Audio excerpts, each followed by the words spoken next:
Good morning, og velkommen til. Her har vi alle vores håndtag her for sprøjten, alle vores ventiler.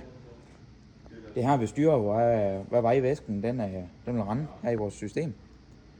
Allerførst så væsken, så starter den med at komme heroppe fra. Herfra vores nummer 2 er vores sugefilter, som der går så rør helt ned i bunden af tanken, og så suger vi jo så heroppe igennem. Her er en af den slange her, den her, og her ind i. Så kommer vi ind til vores ventil nummer 3. Her styrer vi, om vi så tager fra den store tank der, eller om vi tager fra regnvandstanken her. Men nu har vi jo så sat den til den store tank, fordi vi skal jo sprøjte med noget kemi. Det kan vi ikke fra regnvandstanken. Så, nu når det har været her, det skal jo så siges, at vi suger her, og vi suger herud. Så suger vi hernede i den slange her. Den går til pumpe. Så bliver det så suget ned i pumpen. Og nu når det har været derinde i, så trykker pumpen det herud. Op her. Heroppe i den her manifold. Så kommer vi så herover. Det første vi møder, det er vores 4'ere. Det er her vi bestemmer, om vi vil sende vandet ned i turbofilteren eller i sprøjtbomben. Vi skal jo så sprøjte nu. Så nu har vi en så til at pege den der vej. Men havde vi nu bare drejeren, så bestemte vi jo over på ventilen herovre ved turbofilteren, hvad vi så skulle gøre. Og havde vi nu lukket, så kunne vi jo sætte den til enten bare at pøse ind oven i tanken, eller omrøre. Ja, og nu sætter vi den lige til at sprøjte. Så sender vi vandet ud her igennem, bliver trykket fra højt herinde i, så kommer ud af 6'eren og så ind i tanken igen.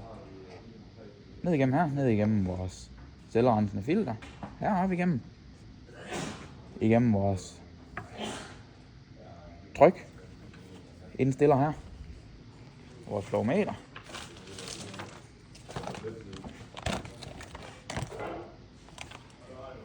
Vores trykregulering hed den. Det er også det samme som indstiller. Så ind til vores nummer 11 her, nu når vi kommer forbi manometer og alt det her. Og herinde, det er så her, vi bestemmer, vi kan åbne og lukke sektionerne, det kan vi her på sprøjten. Nå, nu er det så fordi vi lige står inde i en anden menu her, så kan vi ikke lige få den til. Men det er her. Vi gør det kan vi gøre over på computeren her.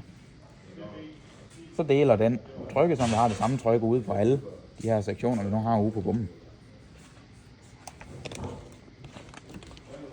Det render her via de slanger her. Bagud. Så går vi lige lavet bagud.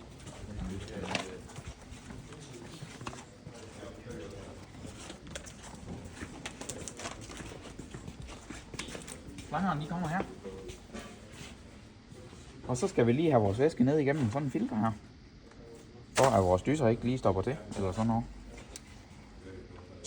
Dysen den ser sådan der ud. Og der sidder også sådan en 10 indeni. Og det er sådan en typisk fejl, at det lige stopper til, eller sådan noget. Fordi der er meget mode deri. Vores 4 filter i systemet. Ja, det er det. Det er det, ja. Det var jo sådan set det. Ja, så kommer jeg ud her en gang, nu når vi begynder at opbygge godt tryk. Ja, det tryk det kommer så af, at vi har den her. Eller, der er altid lidt delay på sprøjten. Nu kan jeg se, nu løsner jeg den her, så begynder der at komme vand ud af dysen. Der kommer også vand ud her i siden. Det er for, at vi er sikre på, at vi har den rigtige forstøvning. Fordi at den her, den vil have, at vi opbygger et fortryk, fordi den har en eller anden form for fjederspænding.